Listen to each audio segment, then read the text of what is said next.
¿Cómo llegó a operar esta corrupción? De acuerdo con el testimonio de Franklin, ¿cómo llegó a operar la corrupción? ¿Cómo llegó a operar la red de corrupción? ¿Cómo es que llegó a operar la red de corrupción? De acuerdo con el testimonio de Franklin Calderón, mejor conocido como el banquero, durante sus indagaciones de la fiscalía, declaró en septiembre de 2020 cómo es que operaba la red de corrupción. Afirmó en aquel entonces haber manejado $360,000 en efectivo en Quito y aseguró que esta cantidad se había dividido en 4 partes iguales de $90,000. Según su testimonio, el de Franklin Calderón, el dinero estaba destinado a los legisladores de la bancada de Acción Democrática Independiente BADI, conformado por María Mercedes Cuesta, Raúl Tello, Washington Paredes y Franco Romero. En el caso específico de María Mercedes Cuesta, Calderón testificó que se le indicó que ella mandaría a una persona para que le entregue este dinero. Las pruebas del audio en el caso, además del testimonio directo de Calderón, el ex asambleísta Daniel Mendoza, uno de los participantes, uno de los principales cabecillas de la red, que sí fue sentenciado, entregó grabaciones a las autoridades. En estos audios sobre el retiro del dinero y el pago a legisladores se menciona el nombre del alias Meche en 5 ocasiones. La postura María Mercedes Cuesta tras la difusión de este audio en medios como El Universo y el Ecuavisa, en medios como Ecuavisa y el Universo, la entonces legisladora María Mercedes Cuesta rechazó tajantemente estas declaraciones. Declaró que era absolutamente falso haber recibido tantos fondos ilícitos. Declaró que era absolutamente falso que ella recibió estos fondos ilícitos. Aseguró no conocer a Franklin Calderón, ni siquiera haber tenido contacto con él. Argumentó que se trataba de una campaña de deslegitimación o difamación y rindió su versión libre y voluntaria ante las autoridades de manera telemática. La fiscalía en aquel entonces centró las acusaciones y respectivas sentencias por delincuencia organizada contra su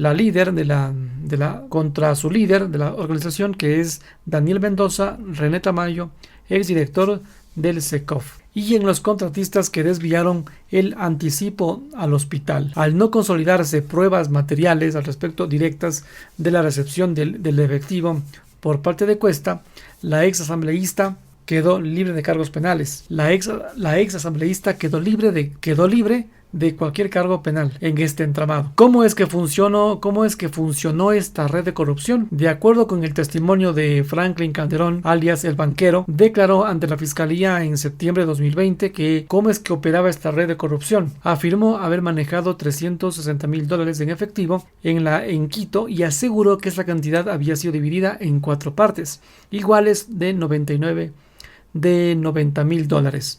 Según su testimonio, el dinero estaba destinado a los legisladores de la bancada de bloque Acción Democrática Independiente BADI, conformado por María Mercedes Cuesta, Raúl Tello, Washington Paredes y Franco Romero. En el caso específico de Cuesta, Calderón testificó que le había indicado a ella que ella mandaría a una persona para que le entregara el dinero. Testificó que se le indicó a ella, testificó que se le indicó que ella mandaría a una persona para que le entregara ese dinero, encargada para entregarle ese dinero. Las pruebas del audio en el caso. ¿Cómo es que funcionó esta red de corrupción? De acuerdo con el testimonio de Franklin Calderón, alias el banquero, durante las indagaciones de la Fiscalía General del Estado, en aquel entonces, declaró en septiembre de 2020 cómo es que operaba esta red de corrupción. Afirmó haber manejado $360,000 en efectivo en Quito y aseguró que esa cantidad se había dividido en 4 partes iguales de $90,000. Según su testimonio, el dinero estaba destinado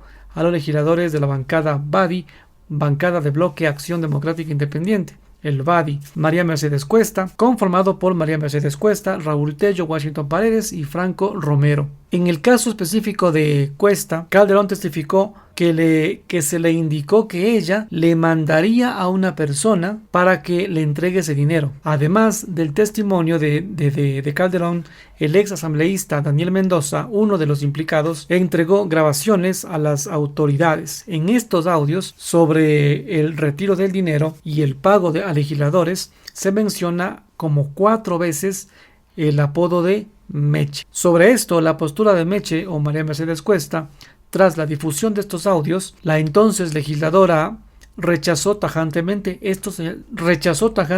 los señalamientos. Declaró que era absolutamente falso haber recibido fondos ilícitos. Aseguró no conocer a Franklin Calderón ni haber tenido contacto con él, argumentando que se trataba de una campaña de difamación, y rindió versión libre y voluntaria ante las autoridades de aquel entonces por vía telemática. La Fiscalía General del Estado centró las acusaciones y las respectivas sentencias por delincuencia organizada en los líderes de la red, como Daniel Mendoza, René Tamayo. En aquel entonces, Daniel Mendoza y René Tamayo, exdirector del SECOF, además de los contratistas que desviaron el anticipo del hospital. Al no consolidarse las pruebas absolutas materiales directas de la recepción del efectivo por parte de Cuesta, la ex asambleísta Meche quedó libre de todo cargo.